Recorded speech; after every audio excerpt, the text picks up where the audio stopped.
I couldn't remember where I'd parked, and then it hit me. I might never find my way out. With my head throbbing and my handbag clutched tightly to my chest, I moved quietly through the indoor parking garage.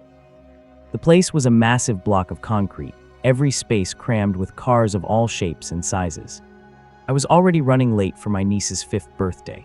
Family gatherings always made me uneasy, the innocent yet suffocating questions like, when will you meet a nice young man and settle down? Or the dreaded, have you tried online dating? I usually just smiled and gave my rehearsed line about focusing on my career. I quickened my pace through the garage. I stopped, scanned the rows, and felt a wave of frustration. I simply couldn't remember where I'd parked. The pounding in my skull intensified. I'd never suffered from migraines, but this one felt like a jackhammer slamming into my temple. I reached into my handbag, pulled out a small bottle of pills, and swallowed a few without water. The relief was slight, but enough to keep me moving. My car was a Mini, small and understated, the opposite of the massive SUVs all my friends drove. My grandparents used to call me their little wallflower, and unlike most kids, I never really grew out of it. Where did I leave that damn car? Even though no one was watching, embarrassment crept over me. Let's be honest, everyone forgets where they parked at some point, but most people remember fairly quickly. I forced myself to regroup. My car had to be here. Otherwise, how else would I have arrived? Determined, I searched row after row, examining what felt like hundreds, maybe thousands of vehicles. The parking lot seemed endless. The longer I searched, the more intense the pain in my head grew. Again, I dug into my handbag and swallowed more pills. Looking back, taking that many should have set off alarm bells or knocked me out completely. But at the time, all I could think about was getting to my niece's birthday. I'd never forgive myself if I missed it. Then a troubling thought struck me. Would anyone even notice if I didn't show up? I wandered aimlessly through the garage. This is insane. My car has to be somewhere. Near the entrance gates, I spotted a tiny security booth. Perfect. The surveillance cameras would show exactly where I'd parked. Soon this whole ridiculous ordeal would be over. Inside, there was only an empty chair and a grainy old monitor. I waited, but no security guard ever appeared. I tried the door, it was locked. I squinted at the monitor. The garage was perfectly still. The timestamp read 5:30. That's when it dawned on me. Ever since I'd entered the garage, not a single car had come in or out. With no other choice, I stepped outside. My headache roared back with brutal force. My thoughts spiraled. Why didn't I see anyone else? Did I even park here at all? In the distance stood a large shopping mall. Maybe someone inside could help me find my car. After all, shoppers had to park somewhere. I entered the dull, 1990s-style mall, 2 levels, a giant escalator in the center. The place was crowded with people of all ages and backgrounds. I weaved through the crowd, trying to catch someone's eye, but no one looked back at me. It was as if I were invisible. Unfortunately, I was used to that feeling. I passed several unremarkable stores where young clerks mindlessly stocked shelves. One shop caught my attention, a clock store. It seemed completely out of place. Inside were clocks of every kind, grandfather clocks, cuckoo clocks, everything. But what unsettled me was that every single one showed the same time, 5:30. That couldn't be right. It was the same time on the security monitor. I pulled out my phone, 5:30. I kept walking, uneasy now. Something felt undeniably wrong. As I passed a small drugstore, my gaze landed on a young, disheveled, homeless man with a large rucksack slung over his shoulder. He gripped his back as he picked up a packet of bandages. Then he turned and stared at me. Our eyes locked for just a bit too long. It wasn't anything romantic. I simply knew I'd seen him somewhere before, though I couldn't remember when. Breaking eye contact, I moved on. I couldn't waste time. I needed someone who could help me locate my car. I had to get to my niece's birthday. I looked up to the second floor and spotted my salvation, an information desk. I stepped onto the escalator, but it wasn't running, so I had to climb it myself. My legs felt heavy. I flipped over the "I'm on break" sign, but the attendant simply walked away. Excuse me, I called out, but she didn't hear me. My head kept pounding as I reached the top of the escalator. The escalator beside me worked perfectly. Shoppers glided past, staring straight ahead with glazed eyes. When I finally stepped onto the second level, a rush of people brushed behind me. I rolled my eyes as the escalator suddenly hummed back to life. With the way my day was going, it didn't even surprise me. I marched toward the oversized information desk, the kind you'd expect to see in a 90s sitcom. As I arrived, a young woman sat there, flipping through a magazine. I opened my mouth to speak, but she abruptly stood up, slipped behind the counter, and hurried toward a staff-only door. I stared after her in disbelief, my head throbbing harder and harder. Instinctively, I swallowed more pills, though they barely helped anymore. Guilt gnawed at me. I was wasting precious time. My niece's birthday was slipping away. Acting on impulse, I followed the attendant through the staff door. What's the worst that could happen? Maybe a mall cop would throw me out and escort me to my car in the process. Inside was a dim corridor with a faint light at the end. I walked slowly, my inner voice begging me to turn back, but I couldn't. I felt drawn toward the light, though it seemed to dim with every step I took. A sloshing sound echoed ahead. A middle-aged janitor was mopping the floor with murky water, pushing the mop back and forth. He didn't even look up. "Sir, do you know where that young woman went?" I asked quietly. He turned his back to me and kept mopping. Growing frustrated, I raised my voice. "I need help finding my car." He drifted farther away, swiping the mop a little faster. "I'm late for my niece's birthday party," I snapped. He tilted his head slowly. When he looked at me, his eyes were pitch black. His mouth didn't move, yet I heard the words clearly. "You shouldn't be here." A jolt of terror shot through me. I turned and ran, sprinting back along the corridor. As I grabbed the door handle, the sloshing echoed behind me. I glanced back. The janitor was still mopping, slowly back and forth. I bolted down the escalator, which had stopped working again. My heart raced as fast as the pounding in my temples. On the operating escalator beside me, crowds of shoppers flashed by in a blur. I pushed toward the mall exit, gasping.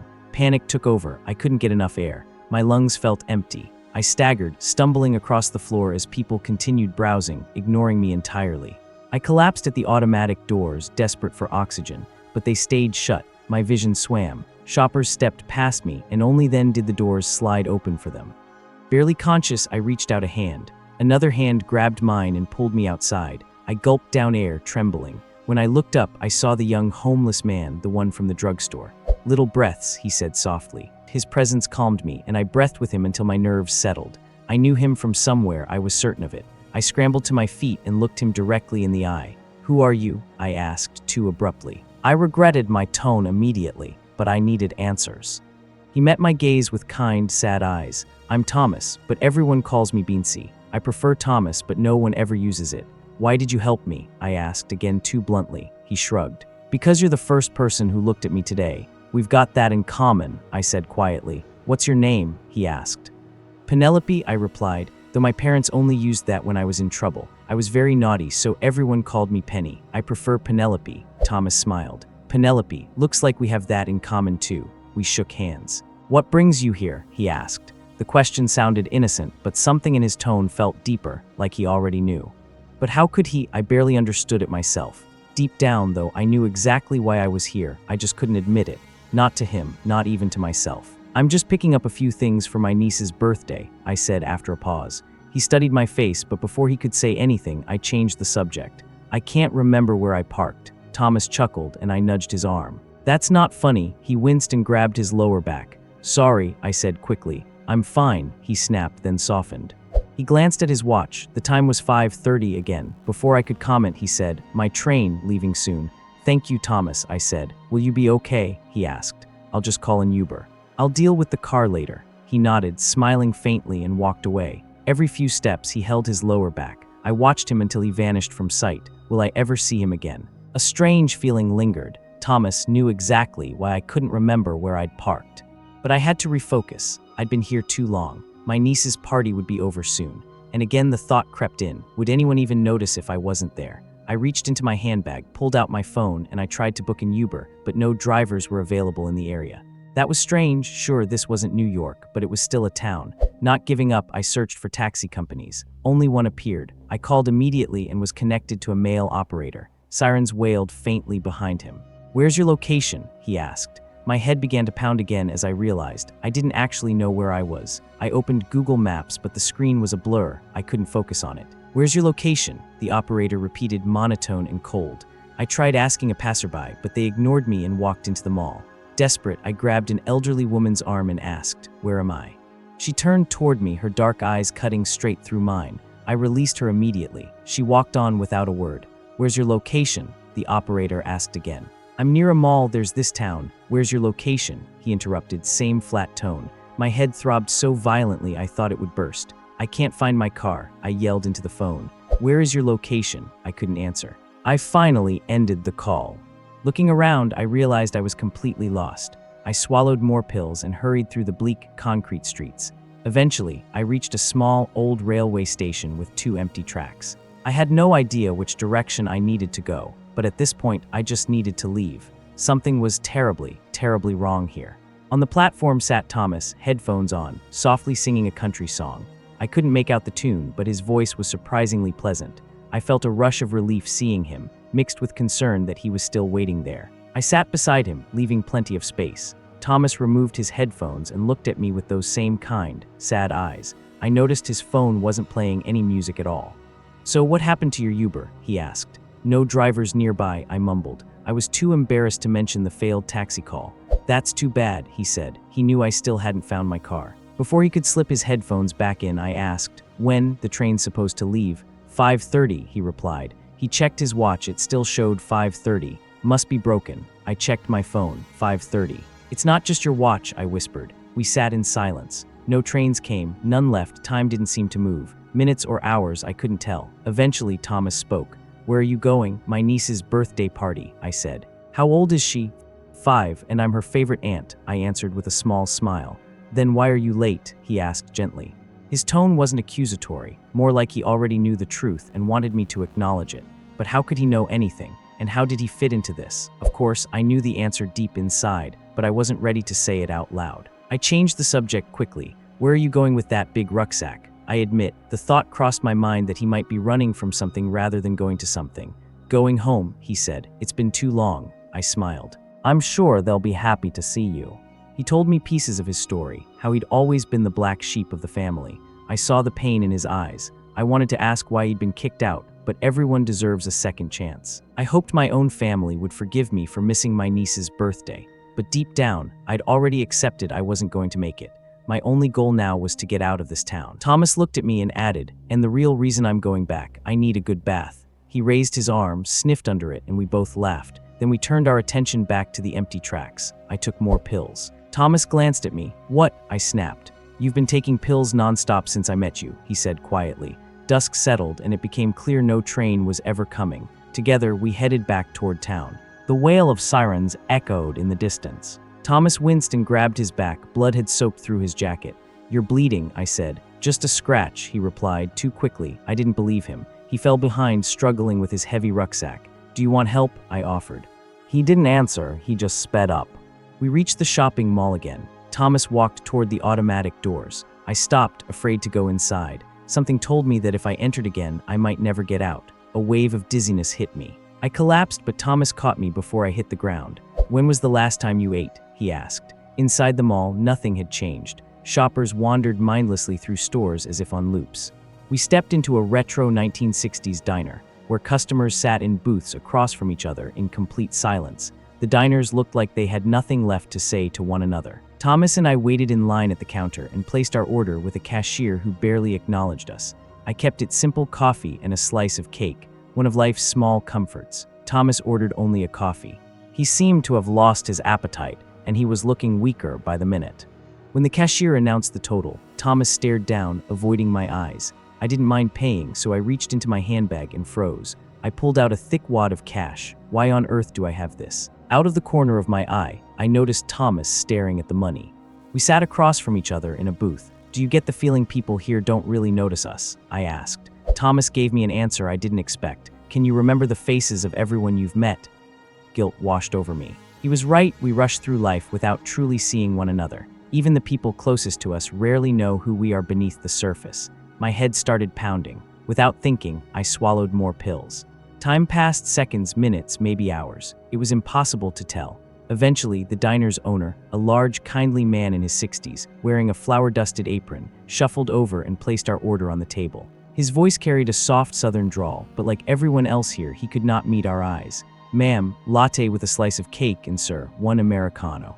I looked down at the slice of pink birthday cake. The owner walked away without another word. Ravenous, I dug in, but the cake tasted like chalk. Thomas took a sip of his black coffee, and the liquid seemed to turn slick and oily. He recoiled in disgust. At that exact moment, every customer stood up simultaneously and walked out. The diner owner hurried back to us. "Mall's closing," he said. "I need to speak to someone about my car," I insisted. "Better eat and drink up," he replied mechanically. Then he added something far more unsettling. "You don't want to be here when it's dark." "It's different when it's dark," He walked off as casually as before. Thomas and I exchanged a look of pure dread. We left the diner still hungry and thirsty. The mall grew louder. Shoppers poured out in droves. Then I heard it, the same chilling sloshing sound. Dozens of janitors appeared, mopping the floor in unison, their black eyes lifted toward us. As they moved, their pace quickened, forming a tightening circle around us. We bolted toward the exit. "You shouldn't be here," they chanted, their mouths unmoving. That's when I understood they weren't chasing us, they were warning us. We sprinted for the automatic doors, which were sliding shut. I knew they wouldn't reopen. If they closed, we'd be trapped inside forever, swallowed by whatever happened after dark. The lights cut out as we dove through the shrinking gap. Outside, the world had become pitch black. Sirens shrieked. Maniacal laughter echoed through the streets. I turned to Thomas, breathless. "We're getting out of here. My car has to be in the parking garage." Guided only by moonlight, we hurried toward the structure. Thomas clutched his lower back and struggled to lift his heavy rucksack, but refused my help. A troubling thought crossed my mind. What was he carrying that he didn't want me to see? The laughter behind us grew louder, warped and grotesque. I glanced over my shoulder and froze. The moonlight twisted into monstrous silhouettes, demons stretching across the pavement. It can't be real. It has to be a hallucination.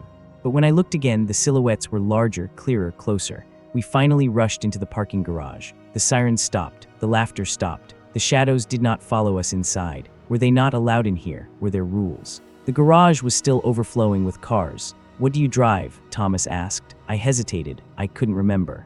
My headache spiked like someone driving a screwdriver into both temples. I closed my eyes and swallowed more pills. A memory flashed, me driving my Mini into the garage earlier. "Mini," I shouted. We scanned the garage and froze. Every single car was now a Mini, rows upon rows of identical Minis. "Use your fob," Thomas said. I dug through my handbag and again brushed against the wad of cash. Why do I have so much money? I found the fob and pressed it. Every car in the garage blinked its lights. Suddenly, a flood of shoppers and mall staff surged into the garage. Without hesitation, they each climbed into a Mini and drove off. One Mini sped straight toward us. I yanked Thomas behind a concrete pillar just in time. Then came slow, deliberate footsteps. I peeked out and saw the diner owner walking toward the last remaining Mini. "That's my car," I cried, rushing out. He looked at me with that same soft southern drawl.